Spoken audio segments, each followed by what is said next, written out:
인사하시면서 이렇게 한번 인사하시죠. 복된 삶은 따로 있습니다. 한번 인사하십시다. 복된 삶은 따로 있습니다. 네. 2016년도 새해 우리 신년주일로 함께 예배하고 있는데요. 2016년도 한 해에는 진정으로 복된 삶이 따로 있다는 그 복된 삶이 우리 삶에서 온전히 경험될 수 있기를 바랍니다. 오늘 본문 말씀은 예수님께서 제자들의 발을 씻어주신 이야기입니다. 그런데 예수님께서 단순히 제자들에게 내 제자 정도 되어서 살려면 다른 사람을 섬길 줄도 알아야 한다라는 정도의 메시지를 효과적으로 전달하기 위해서 퍼포먼스를 이렇게 하셨다 정도로 이 이야기를 읽으면 안 됩니다. 3절에 보면요, 예수님께서 제자들의 발을 씻기시려고 마음먹으신 때 그 시기와 그 이유에 관해서 나와 있어요.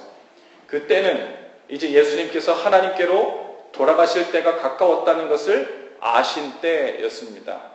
즉 3년 동안 제자들에게 하나님 나라와 제자됨의 도에 대해서 많은 것을 보여주시고 가르쳐 주셨지만 이제 마지막으로 가장 중요한 것, 앞으로 제자들의 삶과 모든 사역의 기반이 되는 가장 중요한 일을 그 마지막 시간에 가르치시기로 마음먹으신 것입니다. 무언가를 우리가 누구에게 전수해주고 가르쳐줄 때요, 그 맨 마지막에 가르치는 것은 꼭 그 모든 가르쳐준 그 모든 것에 처음부터 끝까지 관통하는 가장 중요한 원리를 가르치고, 그리고 그것을 끝까지 잊지 않도록 하기 위해서 맨 마지막에 가장 중요한 시기에 그것을 언급하는 것이 보통입니다.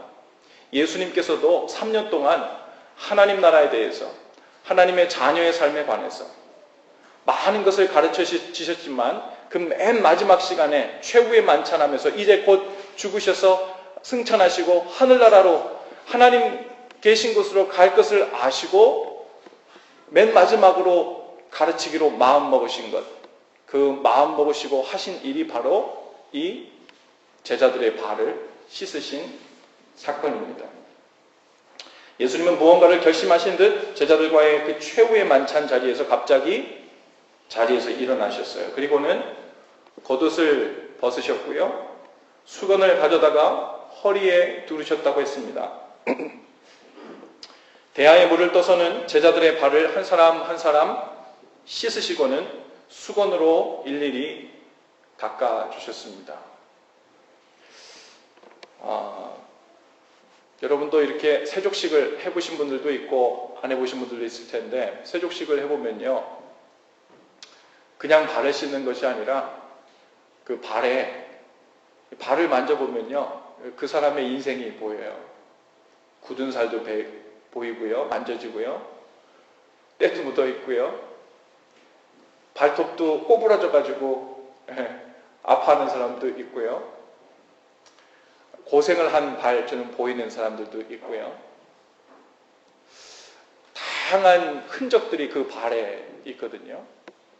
그리고 그 감추고 싶고 보이기 싫어하는 바로 그것을 두 손으로 아주 보물처럼 어루만지면서 내가 당신의 상처를, 아픔을, 연약함을, 그리고 허물을 나의 보물처럼 이렇게 어루만지면서 그것을 보듬는다는 것은 그 사람의 삶 전체 약한 부분을 다 보듬는다는 상징이고 메시지이거든요. 여러분, 당시에 예수님께서 제자들의 발을 씻기신다는 것은 사회 통념상 도저히 있을 수 없는 일이었습니다. 손님의 발을 씻기는 것은요, 대개 그 집안의 종들이 하는 일이었어요. 그러니 예수님께서 무릎을 꿇고 제자들의 발을 씻기신 것은 제자들 앞에서 예수님이 종과 같은 포지션으로 내려가셨다는 말입니다. 네, 종과 같은 포지션으로 내려가셨다는 말이에요. 그래서 베드로 차례가 되자 베드로가 예수님의 이 행동을 도저히 이해할 수가 없었습니다. 그래서 이렇게 말하죠. 왜 섬김을 받으셔야 하는 예수님이 저희의 발을 도리어 씻어주십니까? 당연히 저희가 예수님의 발을 씻어드리는 것이 맞지요. 제 발은 절대로 씻기지 못하십니다. 이렇게 말하죠. 완강히 거절합니다. 그러자 예수님이 말씀하세요. 내가 하는 것을 네가 지금은 알지 못하나 이후에는 알리라. 내가 네 발을 씻기지 않으면 네가 나와 아무 상관이 없다. 베드로는 당시만 하더라도 예수님의 수제자 노릇을 하면서 하는 것마다 그래도 좋은 점수를 받은 제자 편에 속했습니다. 일례로 사람들이 나를 누구라 하느냐? 제자들에게 물었을지요. 그리고 너희는 나를 누구라 하느냐? 그럴 때 이 베드로가 그런 고백을 하잖아요. 주는 그리스도시요 살아계신 하나님의 아들입니다. 이런 명답을 예수님께서 아주 마음 흡족해 하시면서 야, 그것은 사람이 알 수 있는 답이 아닌데 하나님께서 내게 은혜를 주셔서 이 진리를 알게 하셨구나, 이렇게 칭찬을 하시거든요. 그 많은 것을 배우고 익혔지만 정작 이 베드로는 가장 중요한 것을 아직까지 알지 못하고 있었습니다. 예수님께서 맡기시려고 하는 그 하나님 나라의 사역, 복음 전파의 사역은 기본적으로 다른 사람들 앞에서 스스로 낮아져서 종 노릇하면서 그들을 섬기는 일이라는 것, 그것을 아직 배우지 못한 것입니다. 서로를 위해 스스로 종처럼 낮아져서 상대의 죄와 허물을 씻어주고 섬겨주는 일이 없이는 그 둘 사이에 제대로 된 건강하고 진정한 관계는 이루어질 수 없다는 것. 예수님께서 베드로의 그 더러운 발을, 그 죄를 상징하는 그 발을 끌어안고 상처를 쓰다듬듯 보물을 쓰다듬듯 만져주신 그런 관계가 되어지지 않으면 하나님 사랑을 전할 수가 없고 복음이 들어가는 통로를 만들 수가 없고 진정으로 예수님의 제자다운 삶을 살 수 없다는 것, 그것을 아직 몰랐어요. 어쩌면 베드로는 그동안 예수님께서 가르쳐 주신 하나님 나라는 이러한 것이야, 능력은 이러할 때 나가는 거야, 영광스러운 삶은 이러한 거야, 그것을 가지고 사람들 앞에서 설파하고 리피트 해가지고 다시 이야기해주고 그것을 설명하는 일에는 능했을지 모르지만 능력 있고 영광스러운 그 일이 아주 종의 모습 속에서 섬김이라는 그 단지에, 그 케이스에 담겨져서 나오지 않으면 제대로 된 능력으로 나타날 수 없다는 그것을 아직 배우지 못한 것입니다.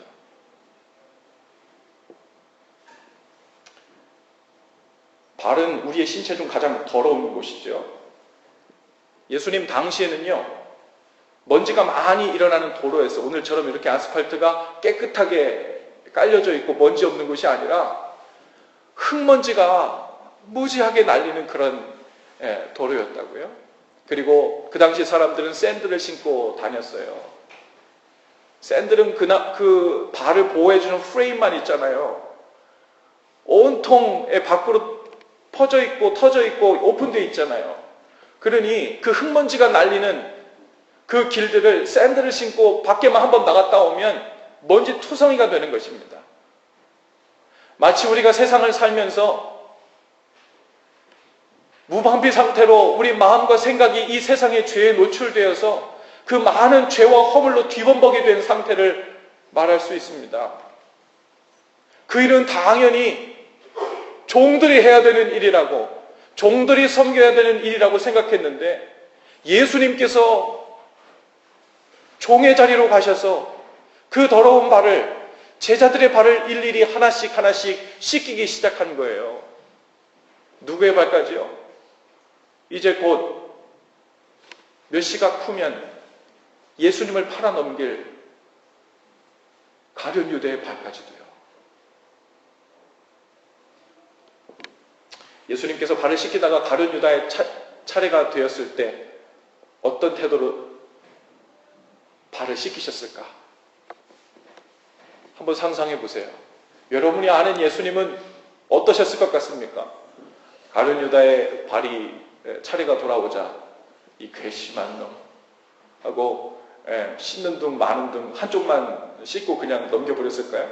수건으로 혹 안 닦아줬을까요? 대강 씻었을까요? 제 생각에는 예수님께서 그 많은 제자들을 한 사람 한 사람 발을 씻기면서 좀 있으면 예수님을 팔아 넘길 이 가룟 유다 차례에서 가장 오래 머무셨을 것 같아요. 어쩌면 그 영혼을 불쌍히 여기면서 차라리 나지 않았으면 좋았을 것을, 도리어 죄가 있고 허물이 많은 가룟 유다의 영혼, 그 상처를, 그 삐뚤어진 그 모든 것을 감싸 안는 마음으로 더더욱 가룟 유다의 그 더러운 발을 품에 안으셨을 것 같습니다.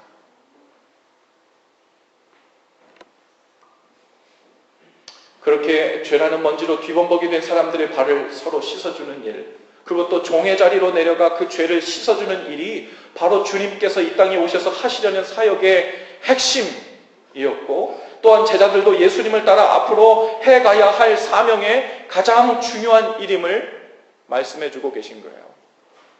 아마도 베드로가 예수님으로부터 이렇게 황송한 발씻음, 그리고 나의 주님이, 나의 선생님이 도리어 종의 모습으로 가셔서 이 죄인인, 이 죄로 뒤범벅이 된 내 발을 종의 모습으로 섬겨주신 바로 그 모습을 눈물을 흘려가며 황송해가며 그 경험이 없었다면 어쩌면 나중에 이 베드로의 사역과 복음 전파의 대상들은 아주 선별적이 되었을 가능성이 높습니다. 발의 때처럼 더럽고 부정한 눈으로 인식되던 당시의 이방인들과 죄인들에게도 찾아가서 복음을 전하고 그들을 섬기는 일은 베드로에게 있어서는 말도 안 되는 상식 밖의 일, 복음이 그들에게 전해질 수 없는 일로 생각했을지 몰라요. 제자들의 발을 씻기신 후에 제자들에게 예수님이 말씀하십니다. 내가 지금 너희에게 행한 것이 무엇인지 너희가 알기를 원한다. 내가 너희의 주님과 선생님이 되어 너희 발을 씻었으니 너희도 서로 발을 씻어주는 것이 옳으니라. 내가 너희에게 행한 것 같이 너희도 서로 행하게 하려고 본을 보였다. 오늘 아이들 발을 씻겨주었어요. 누가 했죠? 선생님들이 했죠. 주님께서 내가 너희 주와 선생이 되어 너희 발을 씻겼으니, 근데 오늘 선생님들이 왜 발을 씻겨주었어요? 여러분, 다른 사람들의 발을 보면서 예수님께서 우리에게 가르쳐 주신 이 세족식을 기억하면서 우리도 예수님처럼 남의 발 씻어줘야 되는구나 하고 세족식을 배우면 안 됩니다. 오늘 우리가 한 이 세족식, 그 세족식을 통해서 우리 선생님들에게, 그리고 아이들에게, 그리고 그 모습을 보고 있는 우리들에게 주시는 주님의 메시지가 있었을 줄로 믿습니다. 바로 그것을 배우는 거예요. 수련회나 여러 행사 중에서 세족식을 행하는 것으로 우리도 주님의 가르침을 따라 남의 발을 씻겨 주었어요. 우리도 그 일을 하고 있습니다. 이렇게 생각하면 안 되겠죠. 그것은 핵심을 놓친 것이겠죠. 무엇을 붙잡아야 합니까? 이 세족식을 통해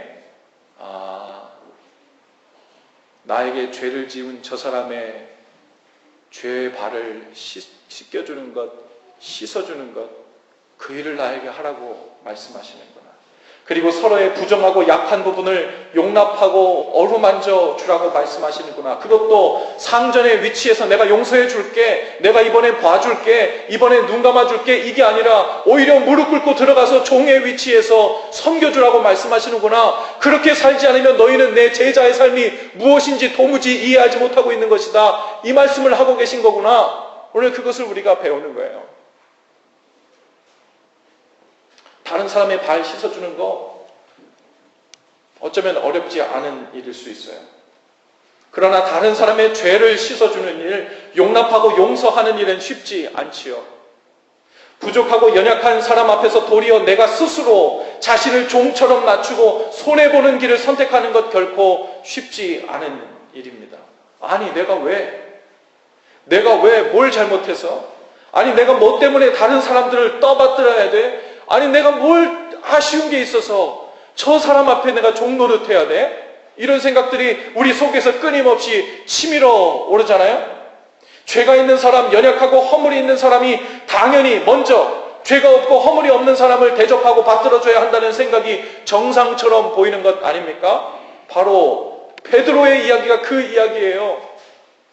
저희가 예수님의 발을 씻어줘야 되는 거 아닙니까? 왜 주님이 저의 발을 씻으십니까? 절대로 그런 일이 있으면 안 됩니다. 그 얘기를 반대로 이야기하면 무슨 얘기예요? 주님, 저도 저에게 잘못한 사람들, 나에게 밉보인 사람들, 나에게 실수하고 나에게 허물을 갖고 있는 사람들, 저도 절대로 그들에게 발을 먼저 씻어줄 수 없어요. 이 이야기를 하고 있는 거예요.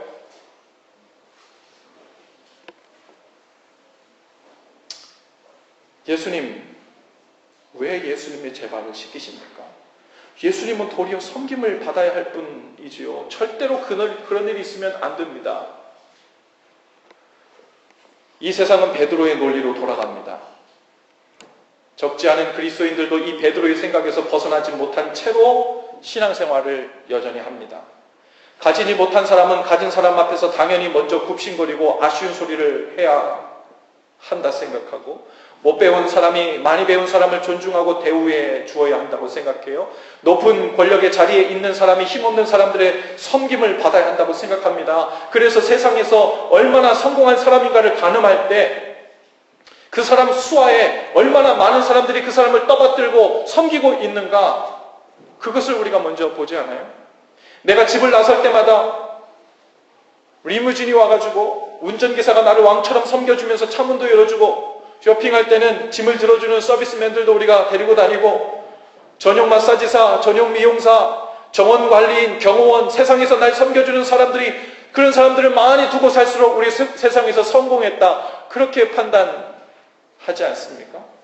그런데 예수님은 정반대의 이야기를 하고 계세요. 한 나라의 왕도 수백 명의 섬기는 사람들을 거느리고 사는데, 온 세상을 만드시고 그 모든 왕들을 만드시고 세우신 만왕의 왕이신 예수님은 도리어 갈릴리 출신 어부들 앞에, 세리 출신 죄인들 앞에, 무식쟁이 시골 출신 제자들 앞에서 무릎을 꿇으시고 스스로 종의 자리로 가셔서 그들의 더러움과 죄와 허물을 부둥켜 안으시고 끌어안으셨다는 거예요. 그리고 너희도 이렇게 서로 섬기라고, 그래야 내 제자가 된다고, 그것이 나를 따르는 길이라고, 그것이 하나님의 나라를 전파하는 길이고 하나님의 보물이 담겨지는 케이스라고 말씀하시는 거예요. 주님은 지금 제자들에게 적어도 하나님의 자녀라면 사는 데 있어서 무엇이 가장 중요한 일이고 복 있는 삶인지를 알아야 된다고 지금 가르치고 계신 것입니다. 서로에게 스스로 종노릇하며 섬기는 삶, 그것이야말로 하나님 나라에서 성공하고 있는 사람들의 증거이고 특징이라는 말이에요. 오늘 여러분은 섬김을 받기 위해 삽니까? 아니면 더 섬기기 위해 섬기고 싶어서 삽니까? 2015년도에는 내가 이만큼 섬김을 받았는데 2016년도에는 내가 더 많이 섬기고 싶은데 주님, 제가 더 많이 섬기는 자가 되게 해주세요. 종처럼 낮아진다고 했는데, 낮아진다고 생각은 됐는데 제 생각에 머물러 있을 뿐이었어요. 저 밑에 자리까지 나아가지 못했습니다. 이런 기도가 우리 가운데 있게 되기를 바랍니다. 전도사님이 되게 오늘 교회학교 말씀 시간에 세족식을 해도 되겠냐고 물으셔서 얼마든지 하시라 그랬어요. 선생님들이 나오셔가지고 오늘 함께 세족식을 할 거란 이야기를 들었습니다. 근데 이 자리에 앉아 있는데 하나님이 제 마음 가운데 이런 마음을 주세요. 야, 여기 전도사님 선생님들이 여기서 우리 교회에서 가장 작은 자라고 연약한 자라고 섬기는 제 아이들을 발을 씻어주고 있는데, 야, 너는 뭐라고 가운 입고 위에 올라앉아가지고 의자에서 앉아가지고 내려다보고 있냐? 넌 뭐야? 그래서 이제 왔어요. 여기 와서 가은이의 발을 씻는데, 이렇게 섬기는 사람이 있으면요, 섬김 받는 사람이 제일 좋을 것 같은데, 그 조그마한 발을 무릎을 꿇고 손을 잡았는데요, 제 속에 먼저 하나님이 왈칵 은혜를 주세요. 그리고 지난 2015년 한 해 너가 이 교회 목사로 내 제자로 불러서 내 자녀들을 섬기라고 1년 동안 세워줬는데 너 지난 한 해 동안 이렇게 무릎을 꿇고 이렇게 그들의 발을 부여잡고 이렇게 씻어주려고 그 밑에까지 내려갔었냐 하고 제게 말씀하시는 것 같아요.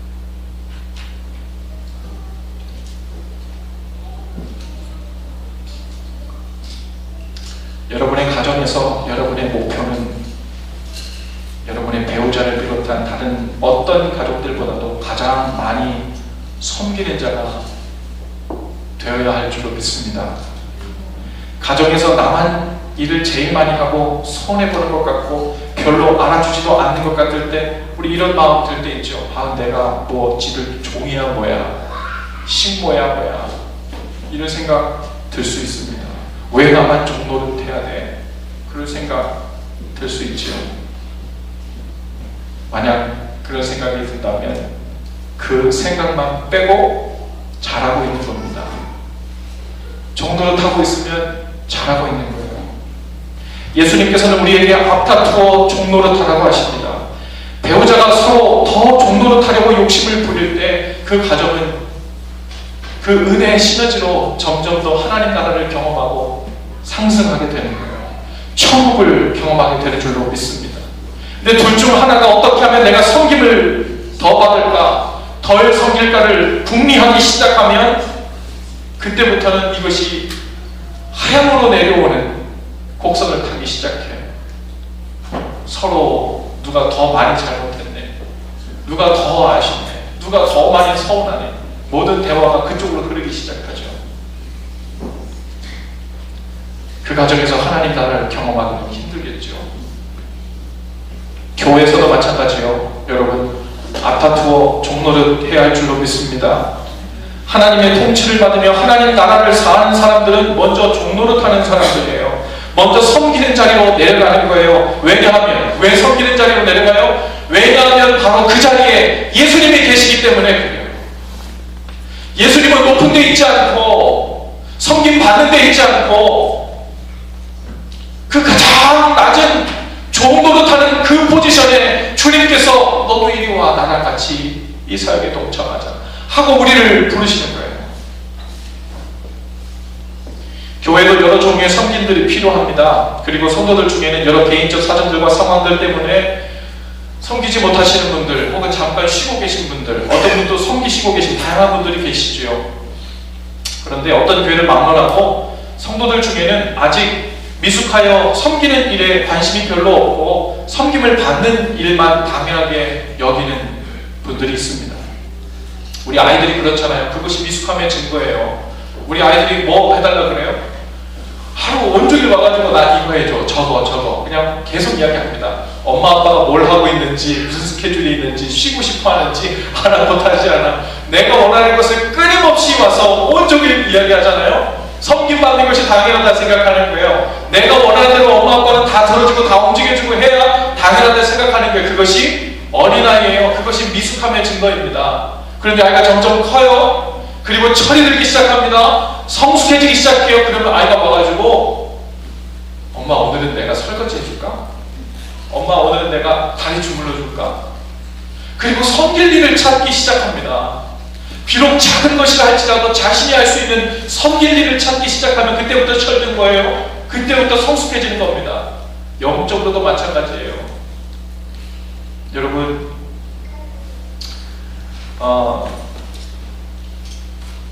교회에도 이 섬김을 받는 것에만 익숙한 성도들이 있어요. 악해서가 아니라요, 아직 영적으로 미숙해서 그렇습니다. 그래서 어떤 교회든지 어떤 섬기는 일에 대해서 대개 세 부류의 성도들로 구성돼요. 제가 이해를 쉽게 하기 위해서 예를 들어서 식사 후 뒷정리를 하고 설거지하는 것을 한번 제가 예를 들어볼게요. 우리 교회는 물론 설거지하는 담당하는 부서가 정해져 있기 때문에 각 부서에서 모자란 손길에도 열심히 섬기고 있다는 것을 압니다. 그래서 우리 교회에 해당되지 않지만 이 설거지하는 것을 제가 예를 들어서 만약에 보자면 이렇게 얘기해 볼 수 있어요. 각 교회에는 섬기는 일에 대하여 이 세 가지 다른 태도를 가진 성도님들의 이 부류가 있다고 볼 수 있을 거예요. 정확히 나누기 힘들겠지만 아마 그렇게 분류해 볼 수 있을 것입니다. 첫째는 밥은 먹고 싶은데 뒷정리 설거지는 하기 싫어하는 부류. 네, 여러분은 여기에 속합니까? 어디에 속합니까? 두 번째는 내가 먹었으니 내가 먹은 것을 치워야지, 이렇게 생각을 가지고 있어서 내가 필요하고 이익을 본 만큼만 섬긴다는 태도를 가진 분들이에요. 그런 분들은 남에게 피해를 주지도 않지만 동시에 유익도 주지 않습니다. 섬김이라고 보긴 어렵고 자기의 일은 스스로 하자 주의라고 볼 수 있죠. 또 마지막 세 번째 그룹의 성도들은 나는 사실 이 시간에 밥을 먹고 오기 때문에 밥을 잘 안 먹어. 하지만 설거지하고 뒷정리하는 것을 도와야지. 그리고 섬김 자체로 뛰어들어가는 분들이 계세요. 어떤 교회든지 친교 뒷정리뿐 아니라 어떤 봉사의 사역 분야를 막론하고 섬기는 일에 있어서는 모든 교회들에 이렇게 세 부류로 반응하게 되는 분들이 있습니다. 왜냐하면 어떤 교회도 모두 성숙한 성도들만 구성될 수는 없거든요. 어느 교회는 건강하다면 아직 세상의 논리, 베드로의 논리로 살던 사람이 교회에 들어왔고 한 포지션을 위치하게 돼요. 그리고 그런 분들이 제자훈련도 받고 예배도 드리고 기도도 하고 신앙생활을 하면서 점점 두 번째 스테이지로 가서 안 되겠다, 내가 먹은 것을 치워야지, 이런 위치로 가게 되고요. 점점 더 나중에는 오히려 남을 위해 섬기는 자리로, 그것을 기쁨으로 여기게 되는 자리로 또한 이동하게 돼요. 점점 더 이것이 이동하게 되는 그런 케이스들이 교회에서 반복적으로 일어나고 있죠. 교회에 어떤 부류의 사람들이 많아지면 그 교회는 건강해지고 점점 더 하나님 나라를 경험하게 될까요? 바로 나에게 이익은 없는데도 섬기려 하는 사람들. 그러면 나에게 해당 사항이 없는데 왜 섬기려 할까요? 아까 말씀드렸죠. 예수님이 그곳에 계시기 때문에 그래요. 예수님이 그렇게 하라고 본을 보이셨기 때문입니다. 그러니 평소에 예수님과 친하게 지내는 사람들, 그 사람들은 예수님이 교회 내에서도 어디에 계신지가 한눈에 들어와요. 종의 포지션, 아무도 가려고 하지 않는 포지션. 예수님은 항상 거기에 가 계시거든요. 그것이 눈에 보이는 사람은 그 자리로 들어갑니다. 그리고 예수님과 함께 섬기는 것 자체를 기쁨이요, 보람이요, 열매로 삼습니다. 할렐루야. 그렇게 주님만 바라보며 섬기다 보면 이 3단계의 맨 아랫부분에 있던 사람들, 즉 섬김을 받을 줄만 알았던 사람들도 점점 그 신앙이 성숙해져 감에 따라 그 다음 단계로, 그리고 그 다음 단계로 가게 되죠. 그런데요, 똑같은 섬김의 자리에 와 있는 사람들 중에서도 어떤 분들은 그 섬김의 자리에 차라리 안 왔으면 더 좋을 뻔했다 싶은 분들이 있습니다. 섬김의 자리에 와 종노릇을 하고 있는 동안에 내내 그 심기가 불편해 있는 사람들이에요. 누구 때문에요? 섬김을 받기만 하고 섬김의 자리로 오지 않으려고 하는 사람들을 보면서 심기가 불편해 있는 사람들이에요. 그 사람들이 얼마나 밉상이고 얌체같이 보이는지요? 그럴수록 왜 나만 종노릇 해야 돼? 왜 나만 섬기는 자리에 있어야 돼? 지금 섬기고 있으면서도, 그 자리에 다 있으면서도 여전히 우리 안에는 불평, 불만이 나오게 되죠. 그렇게 되면 그 섬김의 자리는 예수님 때문에 와 있는 자리가 아니라 자신의 섬김을 알아달라는 인정받고 싶어서 와 있는 자리가 되는 거예요. 우리가 스스로 종노릇하는 것, 이익이 없는데도 스스로 섬기는 것, 그 이유는 오직 예수님이어야 합니다. 우리가 예수님으로부터 그런 황송한 섬김을 먼저 받았기 때문입니다. 예수님께서 먼저 부정하고 더러운 내 죄를 씻어주셨고 내 연약함과 허물을 탓하지 않으시고 나를 섬겨주셨기 때문에 그렇습니다. 누군가 나를 왜 섬겨야 되냐 하고 묻거든 대답은 예수님 때문이에요. 다른 그 어떤 대답도 나와서는 안 돼요. 예수님이 제일 먼저 생각나기 때문에 내가 오늘 섬기고 넘치도록 섬기고 힘들도록 섬기는 것도 감지덕지하고 영광이고 주님과 같은 포지션에서 함께 있는 것만으로 주님, 저에게 큰 기쁨이고 보람입니다 라고 주님께 말할 수 있는 것입니다. 여러분, 17절에 주님은 이렇게 말씀하십니다. 너희가 이것을 알고 행하면 복이 있으리라. 참으로 복 있는 삶은 섬김을 받는 자리, 대접을 받는 자리가 아니라 섬기는 자리에 있는 사람입니다. 우리의 섬김으로 인해 미숙하던 사람이 성숙으로 나아갈 기회를 찾고, 또 참 생명을 모르던 사람들이 참 생명을 갖고 살 수 있는 기회를 주고, 복음을 모르던 사람이 복음을 듣고 그 삶이 하나님 나라로 변해가는 것을 보는 것보다 더 행복한 일, 더 복된 일은 없지요. 언젠가 한 성도님으로부터 선물을 받았을 때가 있었어요. 어떤 선물을 제가 받았는데 그 자리에 제 아내가 함께 있었어요. 근데 제 아내가 그 모습을 보더니 그 선물을 감사하다고 받는 제 자세가 좀 교만해 보였다고 봅니다. 그리고 마치 당연하다는 듯이 목사님에게 선물 주셔야지 이런 생각으로 받는 것처럼 보였나 봐요. 제 아내가 제게 그러는 거예요. 여보, 내가 지금만 이렇게 보는 게 아니고 주위의 목사님들도 많이 보게 되는데 왜 목사님들은 저런 선물이나 섬김을 받을 때 당연하다는 표정으로 받지?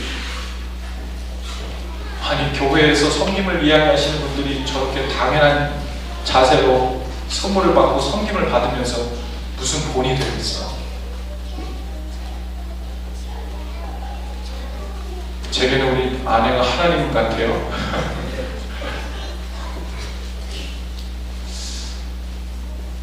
어떻게 하면 당연하지 않고 어떻게 하면 섬기는 일 자체가 주님 앞에서 황송한 일인지, 사람이 얼마나 잘 섬기는가의 수준만큼 그 신앙의 깊이와 거의 비례합니다. 아무리 달란트가 많고요, 잘하는 것이 많아도요, 그 사람이 하나님인지, 그리고 신앙이 얼마큼 깊고 얼마나 성숙한지를 보려면 하나만 보면 돼요. 다른 거는 아무것도 안 봐도 돼요. 제가 이렇게까지 이야기하면서 아무것도 안 봐도 됩니다. 뭐만 보면 돼요? 섬기는 자세만 보면 돼요. 예수님께서 이 맨 마지막으로 제자들에게 가르치실 때 바로 이 섬김을 말씀하신 거예요. 서로 종노릇하는 새해가 되시길 바랍니다. 서로의 더러운 발을 씻기는 마음으로 서로의 죄와 허물 앞에 도리어 먼저 물불 끓고 씻겨주는 해가 되시길 바랍니다. 섬김으로 풍성한 해, 앞다투어 서로의 종노릇하려고 힘쓰는 해가 되실 수 있기를 바랍니다. 오늘부터 우리 교회 친교 후에도 뒷정리하는 시간에도 한번 서로들 유심히 볼 수 있기를 바라요. 물론 이렇게 정해져 있는 부서들이 다 있어요. 다른 분들은 친교에 집중하시면 됩니다. 하지만 친교를 하시면서도 한번 힐끗 한번 보세요. 혹 오늘 우리 강당이 아니더라도 오늘 강당한 그 부서에서 섬기는 손길이 부족하다 싶으면 스스로 섬기는 자에 들어가 스스로 종노릇하는 일들이 풍성한 우리 교회가 되실 수 있기를 바랍니다. 그리고 그렇게 섬기는 사람은 이미 넘치는 보상을 받게 된 거예요. 예수님과 함께 그 자리에 함께 있게 되는 것만으로도 넘치는 보상, 주님을 기쁘시게 해드렸으니 큰 보상인 것입니다. 여러분, 제가 이 앞에 있는 태환 형제를 섬긴다고 가정해 봅시다. 그러면 이 섬기는 사람에게 있어서 가장 큰 기쁨은 무엇이냐면, 제가 섬기고 있는 태환 형제가 기뻐하면 그것으로 모든 보상은 다 되는 거예요. 그렇죠? 섬김에 대한 보상은 한 가지만 좋게요. 섬김을 받는 자가 행복하면 되는 거예요. 우리는 본질적으로 모든 일들을 통하여 각각 다른 일들을 섬기지만 결국은 본질적으로 누구를 섬기는 것입니까? 주님을 섬기는 거예요. 우리는 제각기 맡은 위치에서 가정을 섬기고 교회를 섬기고 이웃을 섬기지만 결국은 주님의 뜻에 따라 섬긴다는 의미에서 우리는 모두 주님을 섬기고 있는 것입니다. 그러니 우리의 섬김을 통해 주님께서 기뻐하셨으면 That's enough. 그만하면 된 거예요. 그걸로 충분한 것입니다. 이 섬김의 기쁨의 자리, 주님 계신 바로 그 자리로 열심으로 뛰어들어가시는 저와 여러분 또 한 해 되실 수 있기를 바랍니다. 할렐루야. 옆뒤자분과 인사하시면서 먼저 종로를 탑시다. 예수님만 좋으시면 됐습니다. 먼저 발을 씻겨줍시다. 기도합시다. 귀하신 주여, 오늘 우리를 부르셔서 섬기는 자리로, 그리고 이 섬기며 사는 일이 참으로 복된 삶의 핵심임을 우리에게 말씀하시고 본을 보여주신 주님, 이제 우리도 주님처럼 종의 자리로 들어가게 하시고 섬기는 일에 앞장서게 하시고 세상의 논리, 베드로의 논리가 아니라 주님이 우리에게 명하신 종노릇하며 섬기는 그 보물 케이스 안에 하늘나라의 보화를 전달하는 삶을 살게 하여 주시옵소서. 예수님의 이름으로 기도합니다. 아멘.